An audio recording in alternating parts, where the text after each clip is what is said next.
Hello. Okay guys, आवाज आ रही है आप सभी को? यस। सचिन, फैजान, आदित्य, वेंकटेश, सूर्यकांत, संदेश, Dnyaneshwar. Yes guys. Yes. Yes okay. Sir. Okay guys, तो देखिए लास्ट सेशन में हमने डिस्कस किया था क्लाउड कंप्यूटिंग के बारे में। करेक्ट। कि क्लाउड कंप्यूटिंग क्या है एंड क्लाउड कंप्यूटिंग के अंदर हम क्या क्या सर्विसेज प्रोवाइड करते हैं। जैसे हमने डिस्कस किया था infrastructure as a service, platform as a service and software as a service. So जो हम प्रोडक्ट के बारे में बात कर रहे हैं, सेल्स फोर्स, ये एक क्लाउड कंप्यूटिंग प्रोडक्ट है। एंड ये सेल्स फोर्स प्रोडक्ट ये एक सास प्रोडक्ट है, software as a service. But as a developer जो हमारे पास सॉफ्टवेयर हमें मिला है, कल आपने अकाउंट बना लिया guys?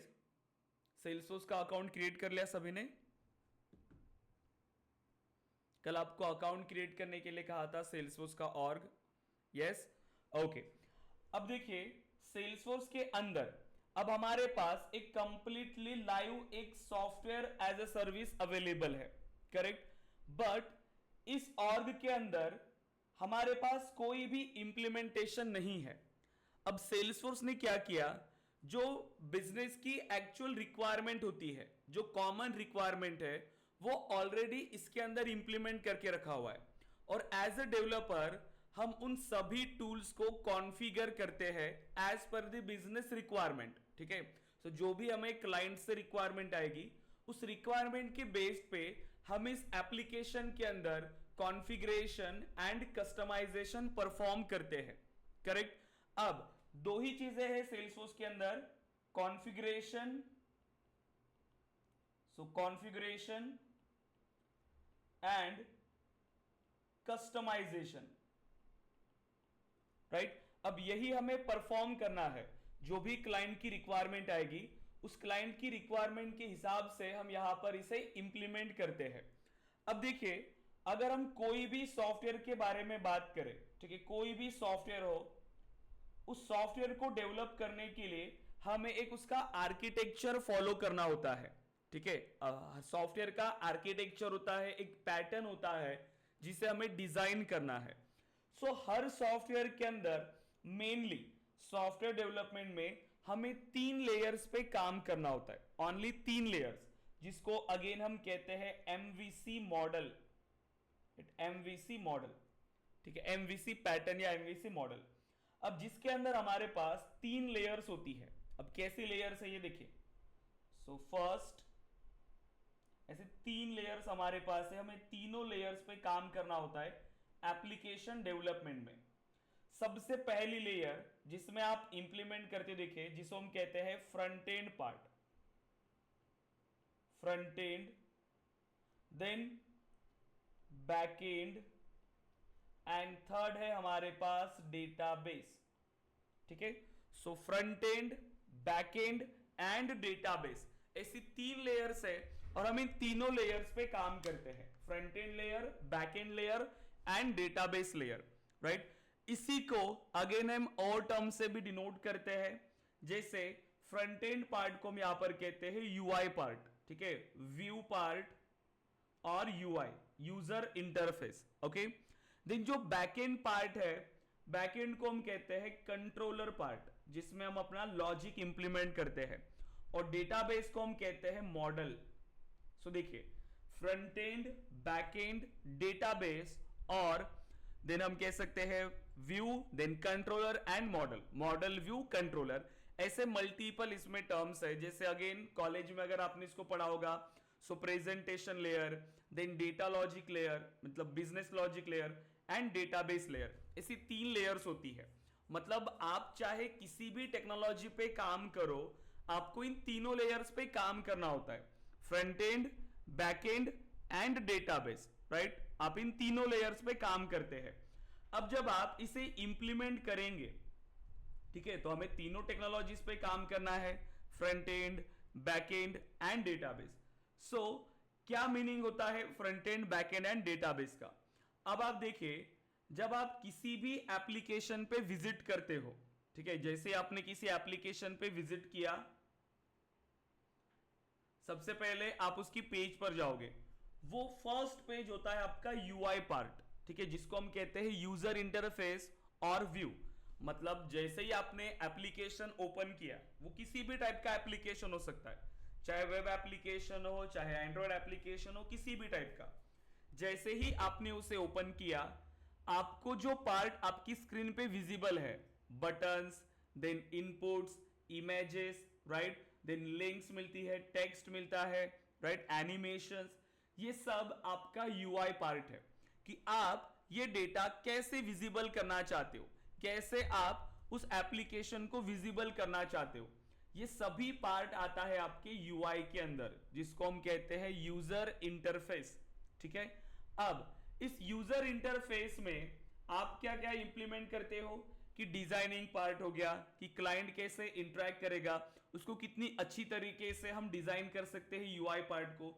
So look and feel जितना अच्छे से बेटर होगा, उतना ही ज्यादा वहां पर कस्टमर्स इंटरेक्ट कर सकते हैं, राइट। अब जैसे आपको जितना भी डिजाइनिंग का पार्ट मिलेगा वो यूआई पार्ट है।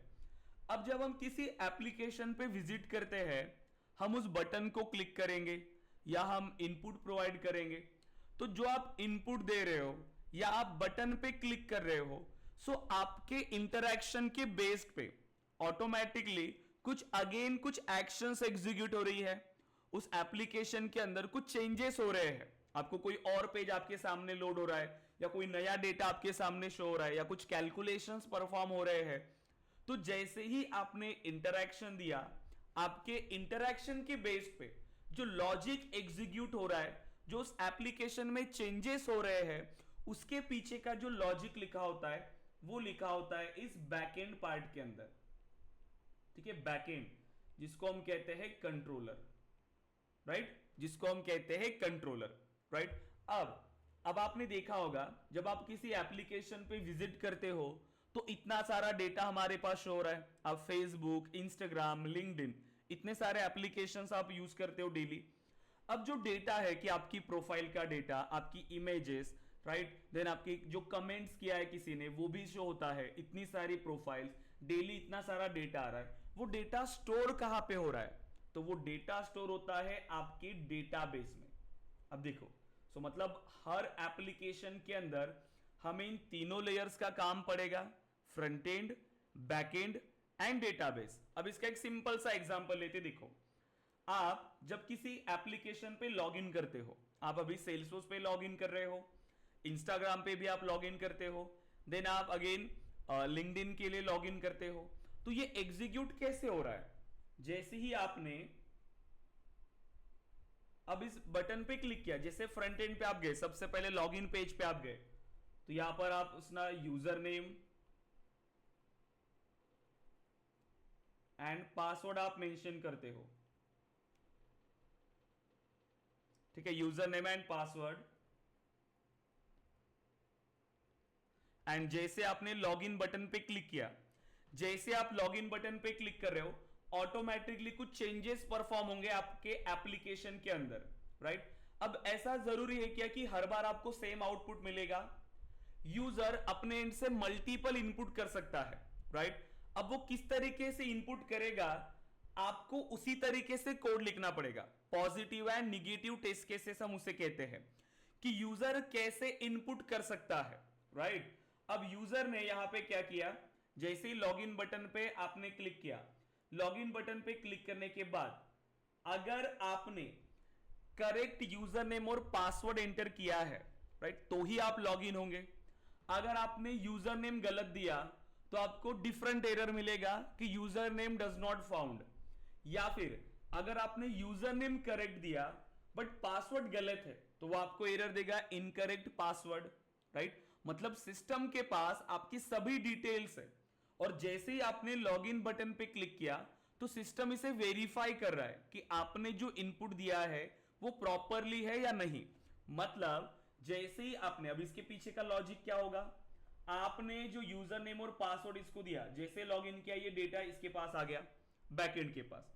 अब वो ये चेक करेगा कि आपने जो यूजर नेम इसके अंदर प्रोवाइड किया, वो सेम यूजर नेम इसके डेटाबेस में प्रेजेंट है या नहीं, राइट। अगर प्रेजेंट है तो उसको फेच करेगा उसके पासवर्ड के साथ, क्योंकि हर यूजर नेम, क्योंकि जितने भी इनके यूजर है सभी इसके पास स्टोर किए हुए हैं यूजर नेम और पासवर्ड, तभी तो उसको पता है कि आपका पासवर्ड क्या है। सो सेम पासवर्ड उसने फेच किया। अगर वो यूजर नेम प्रेजेंट है तो, अगर प्रेजेंट ही नहीं है, डेटाबेस में अवेलेबल ही नहीं है, तो वो आपको डिफरेंट एरर देगा, user name does not found. But अगर यूजर नेम प्रेजेंट है सो वो पासवर्ड को फेच करेगा एंड जो पासवर्ड आपने इंटर किया इन दोनों को ये मैच करेगा। अगर यूजर नेम करेक्ट है, आपके डेटाबेस के अंदर जो पासवर्ड है वही पासवर्ड अगर आपने इंसर्ट किया, तो ही आप इसके अंदर लॉग इन कर पाएंगे, राइट। तभी आपको लॉग इन फंक्शनैलिटी इंप्लीमेंट करेगा, राइट। और फिर जितना भी आपका डेटा है, आपकी प्रोफाइल का डेटा, वो आपके सामने यहां पर ऐसे लोड हो जाता है और यहां पर डिस्प्ले होने लगेगा आपको यूआई के अंदर। ये सो नो। अब आप बताइए, एक छोटी सी फंक्शनैलिटी है, एक लॉगिन फंक्शनैलिटी, उसके लिए भी आपको इन तीनों को इंप्लीमेंट करना जरूरी है। Front end, back end and database, आपने तीनों को इंप्लीमेंट किया। फ्रंट एंड पार्ट को भी आपने इंप्लीमेंट किया, बैक एंड पार्ट को भी आपने इंप्लीमेंट किया और डेटाबेस पार्ट को भी। यहां तक क्लियर है गाइस? कि मतलब कोई भी एप्लीकेशन अगर आप डेवलप कर रहे हो, हर एप्लीकेशन के अंदर आपको इन तीनों लेयर्स पे काम करना है, front end, back end and database. यहां तक क्लियर है all students? Aditya, Anushree, Sachin, yes, Sandesh, Suryakant, Venkatesh, yes yes sir. Guys? यहां तक क्लियर है ऑल स्टूडेंट्स? ओके। अब यस। नेक्स्ट, जैसे ही आपने इसे इंप्लीमेंट किया, हमें तीनों लेयर्स पे काम करना है, इतना तो हम क्लियर हो गए।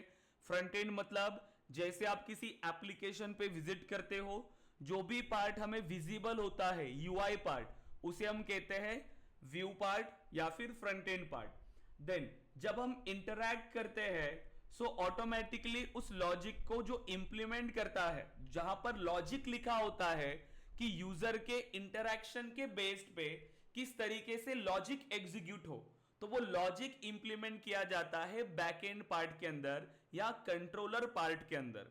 एंड देन जो भी डेटा आपको विजिबल है, जो भी डेटा आपके सामने आ रहा है, वो डेटा स्टोर किया जाता है डेटाबेस के अंदर, करेक्ट। मतलब हर एप्लीकेशन के लिए आपको इन तीनों लेयर्स पे काम करना होता है, front end, back end and database. Clear है यहां तक? अब देखो, अब जब आप इसे इंप्लीमेंट करेंगे, अब आप चाहे किसी भी टेक्नोलॉजी पे काम कर रहे हो, जावा हो, चाहे पाइथन हो, चाहे सेल्सफोर्स हो, कोई भी टेक्नोलॉजी, सभी पे इन्हीं लेयर्स पे ही काम करना है। अब आप देखिए कि अगर हम बात कर रहे हैं front end, then back end and database, कोई टेक्नोलॉजीज के बारे में पता है क्या, इसकी क्या क्या टेक्नोलॉजीज यूज होती है फ्रंट एंड को डिजाइन करने के लिए या बैक एंड को डिजाइन करने के लिए या डेटाबेस के लिए? कोई आइडिया है आपको?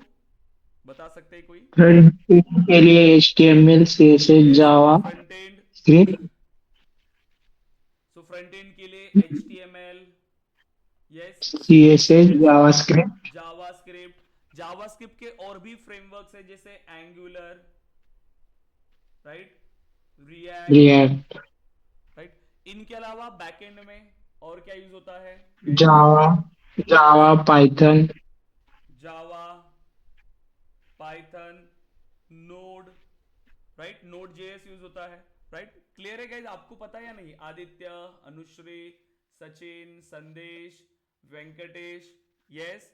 अब डेटाबेस में क्या क्या डेटाबेस यूज होते हैं? MongoDB यस, मंगोडीबी एक डेटाबेस ओरेकल है, ओरेकल ओरेकल डेटाबेस, राइट। ऐसे मल्टीपल है, राइट। अब आप कोई भी टेक्नोलॉजी यूज करो, आपको इन तीनों लेयर्स पे काम करना है।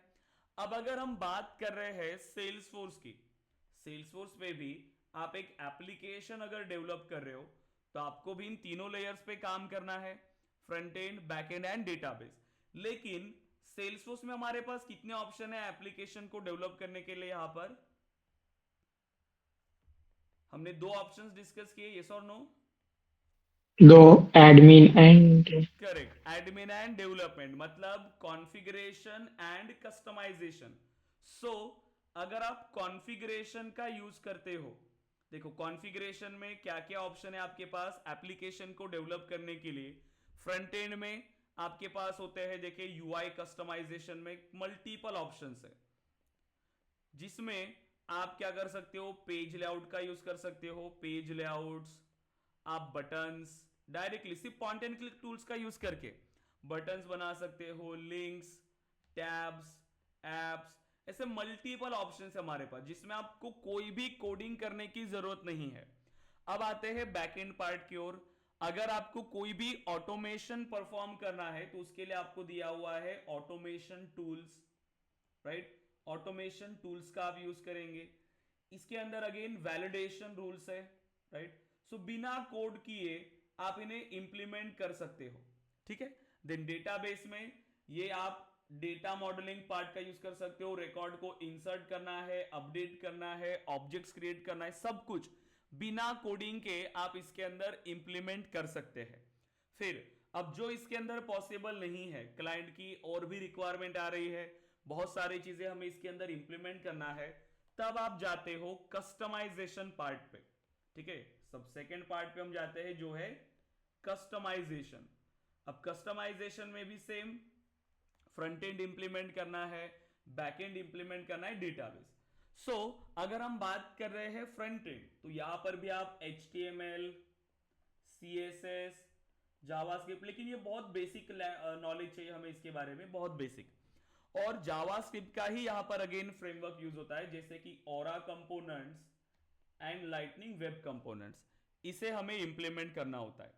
फिर अगर हम जाते हैं बैकएंड पार्ट पे, सो बैकएंड में एक ही प्रोग्रामिंग लैंग्वेज इसके अंदर यूज होती है जो है अपेक्स प्रोग्रामिंग लैंग्वेज, ठीक है। ओनली वन प्रोग्रामिंग लैंग्वेज जो है अपेक्स, ठीक है।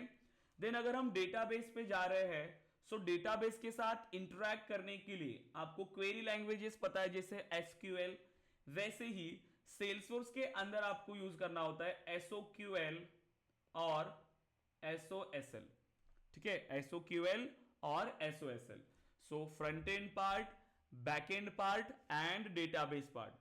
तो सबसे इंपॉर्टेंट जो पार्ट हम यहां पर इंप्लीमेंट करते हैं वो ये है अपेक्स पार्ट, क्योंकि प्रोग्रामिंग बहुत ज्यादा जरूरी है, क्योंकि सॉफ्टवेयर डेवलपमेंट की बात आ रही है, मतलब वहां पर आपको कोडिंग करना पड़ेगा, आपको कोड करना पड़ेगा, और कोड के लिए आपको अपेक्स प्रोग्रामिंग का आना बहुत जरूरी है, ठीक है। तो हर एक पार्ट हम बेसिक से लेकर एडवांस तक डिस्कस करने वाले हैं हमारी ट्रेनिंग के अंदर, ठीक है, बहुत ही बेसिक से, राइट।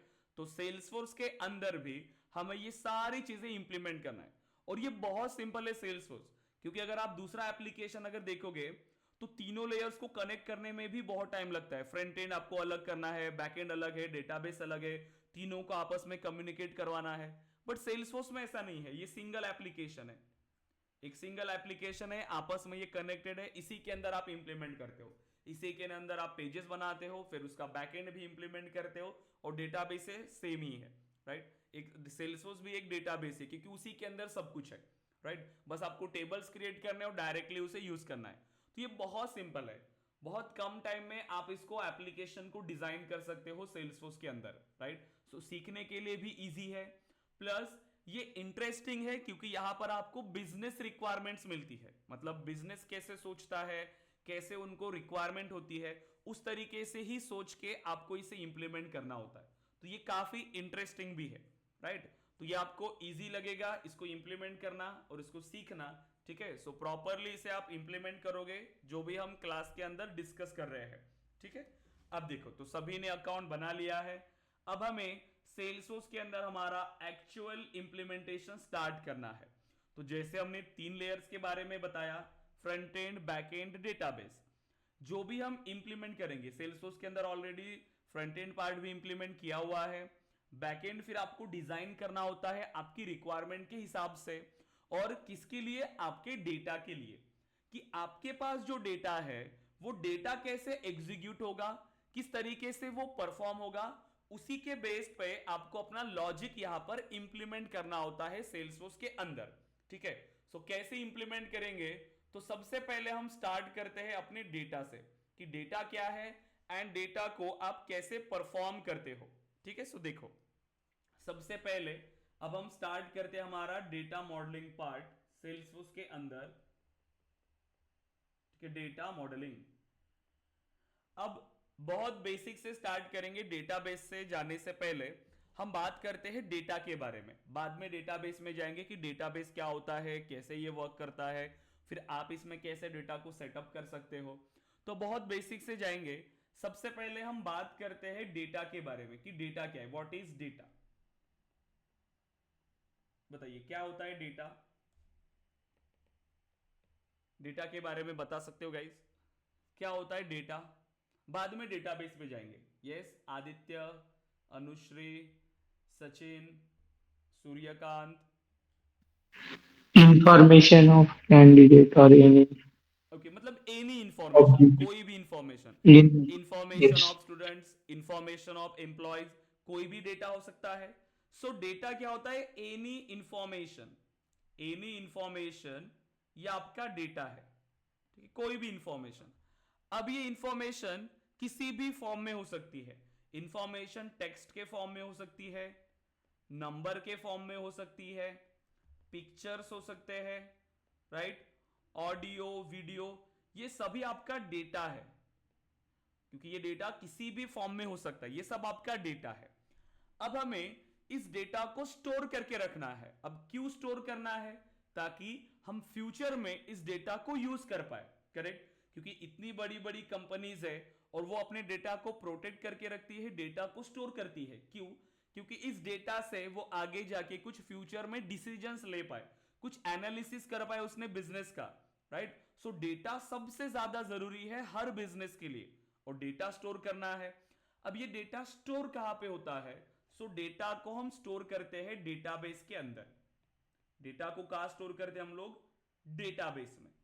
अब ये डेटाबेस क्या है, डेटाबेस में हम डेटा को स्टोर करते हैं। सो देखो, so organised collection of data. Database क्या है, ऑर्गेनाइज्ड कलेक्शन ऑफ डेटा।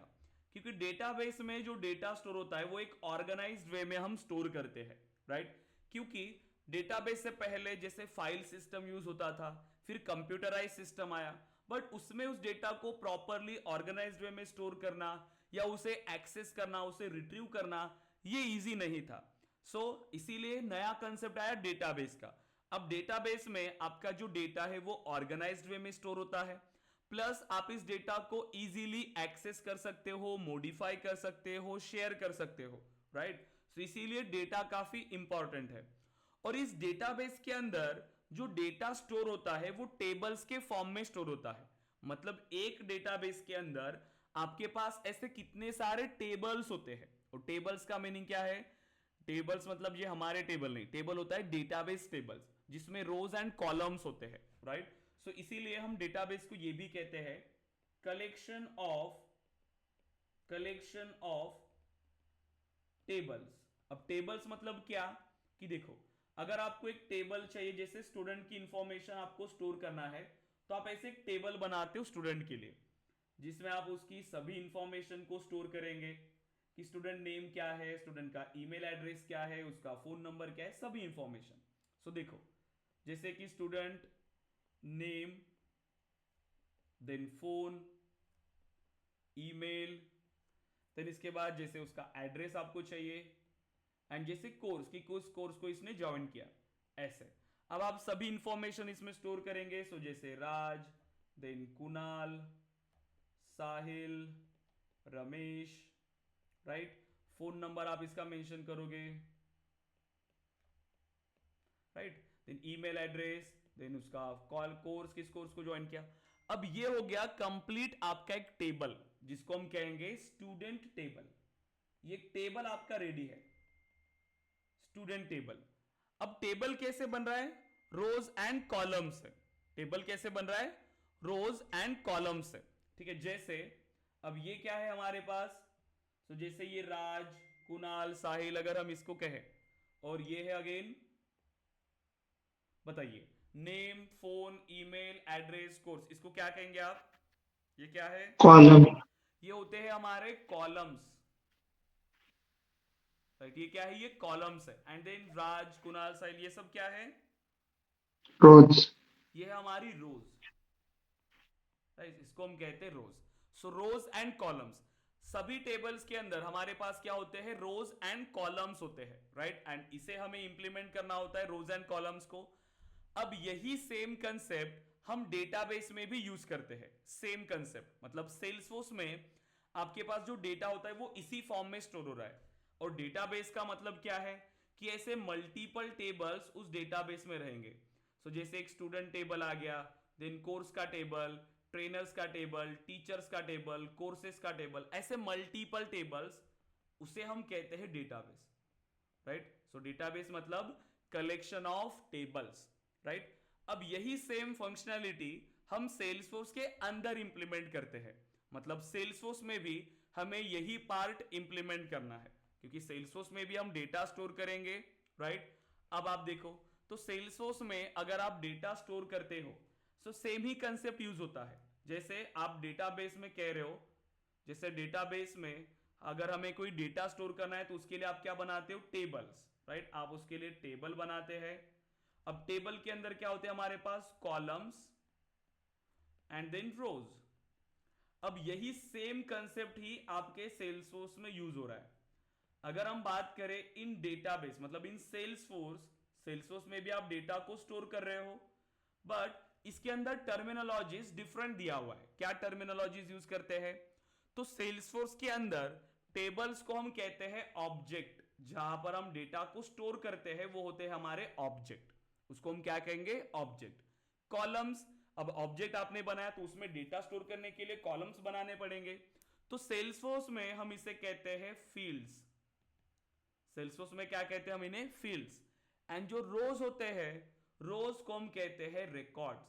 मतलब सेल्सफोर्स में अगर हमें डेटा को स्टोर करना है तो हमें ऑब्जेक्ट बनाना पड़ेगा, देन ऑब्जेक्ट के अंदर हमें फील्ड्स बनाएंगे, और फील्ड्स में जब हम डेटा एंटर करेंगे तब हमारा एक रिकॉर्ड क्रिएट होगा, right. So object, then fields and records, इस तरीके से हम डेटा को इनपुट करते हैं, right. So object, fields and records, correct. तो इस तरीके से अब हम यहां पर इंप्लीमेंट कर सकते हैं इसे। अब आप देखिए, जैसे ही अब आप सेल्सफोर्स में लॉग इन करेंगे, अब आपने अपने यूजर नेम और पासवर्ड के थ्रू सेल्सफोर्स के अंदर लॉग इन करना है। जैसे हमने यूजर नेम बताया, पासवर्ड बताया, अब लॉग इन पे क्लिक करेंगे। अब लॉग इन पे क्लिक करने के बाद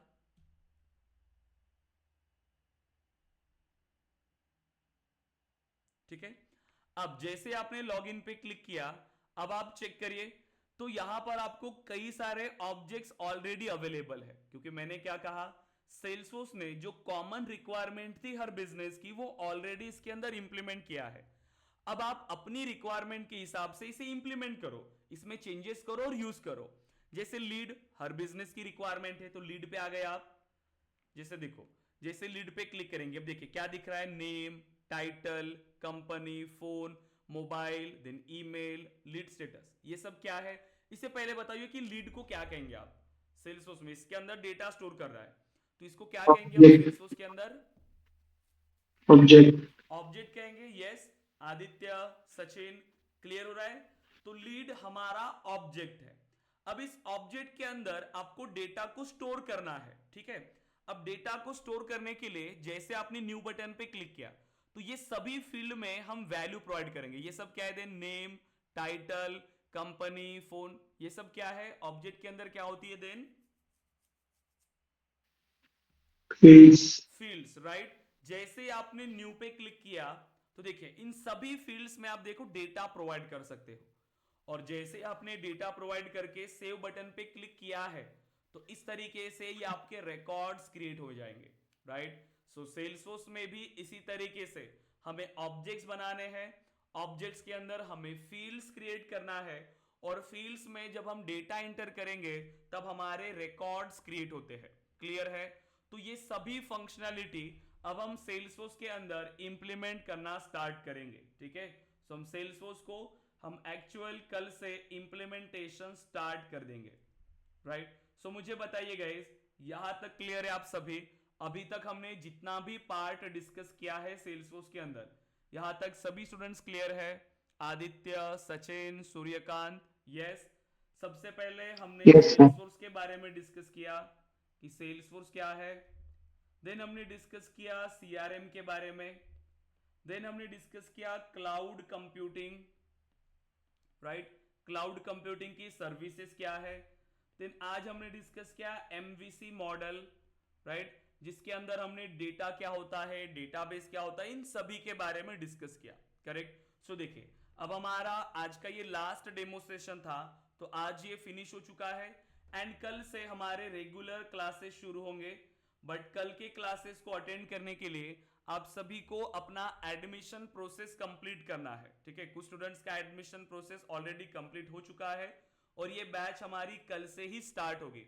सो 6:30 PM एंड 9:30 PM आप दोनों में से कोई भी बैच को ज्वाइन कर सकते हो। सो ये दोनों बैचेस कल से ही हमारी रेगुलरली स्टार्ट हो जाएंगे, ठीक है, 6:30 PM एंड 9:30 PM। क्लियर है यहां तक? आदित्य, सचिन, सूर्यकांत। सो आप सभी को अपना एडमिशन प्रोसेस कंप्लीट करके अपने रिकॉर्डेड सेशन का एक्सेस एंड नोट्स का एक्सेस यहां से ले लेना है। सो आपको नोट्स का एक्सेस भी मिल जाएगा और रिकॉर्डेड सेशन का भी एक्सेस आपको यहां से मिल जाएगा, ठीक है। सो आप चाहो तो सेशन के बाद अपना एडमिशन प्रोसेस कंप्लीट कर सकते हो या कल भी आप एडमिशन प्रोसेस कंप्लीट कर सकते हो कल के सेशन से पहले। अगर पॉसिबल होता है तो आज कर लीजिएगा और अपना एक्सेस लेके जितने भी टॉपिक अभी तक हमारे हुए हैं उसको रिवाइज कर लीजिए। सो नोट्स का एक्सेस मिलेगा, उसमें सभी क्वेश्चंस दिए हैं अभी तक हमने जितना भी पार्ट डिस्कस किया है, राइट। सो एडमिशन प्रोसेस सिंपल है, आपको कल ग्रुप पे ये शेयर करेंगे, बट मैं आपको बता देता हूं।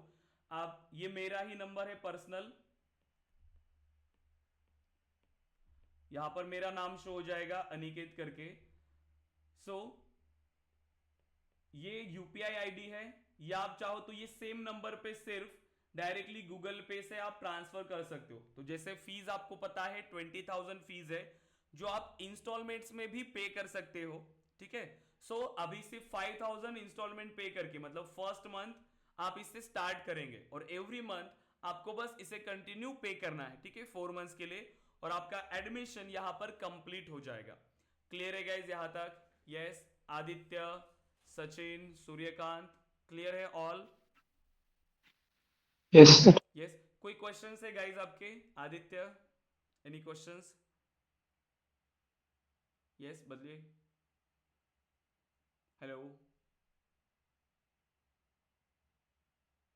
हेलो, आदित्य आवाज आ रही है आपको? सचिन, क्लियर हो आप? Hello, Yes, sir. हाँ आवाज आ रही है, ओके, हाँ ठीक है। एंड सूर्यकांत, ठीक है, आपकी एडमिशन हो चुकी है सूर्यकांत। सो आप एडमिशन प्रोसेस कंप्लीट कर लीजिए अदर स्टूडेंट्स एंड कल से ही 6:30 को हम सेशन ज्वाइन करेंगे। सो 6:30 से पहले आप सभी रिकॉर्डेड सेशन का एक्सेस एंड नोट्स का एक्सेस लेके अपना जो प्रिपरेशन है वो स्टार्ट करेंगे, ठीक है। ओके गाइस, कोई क्वेश्चन है आपके? कोई क्वेश्चंस नहीं है, बताइए। आदित्य, सचिन, सूर्यकांत, क्लियर है ऑफ सभी students? Yes, sir. Okay then, okay guys, तो कल मिलते हैं, आप अपना एडमिशन प्रोसेस कंप्लीट कर लीजिए एंड कल मिलते हैं अपने रेगुलर क्लास में 6:30 को। ओके गाइस, तो आप लोग अभी डिस्कनेक्ट कर सकते हैं, थैंक यू। Thank you.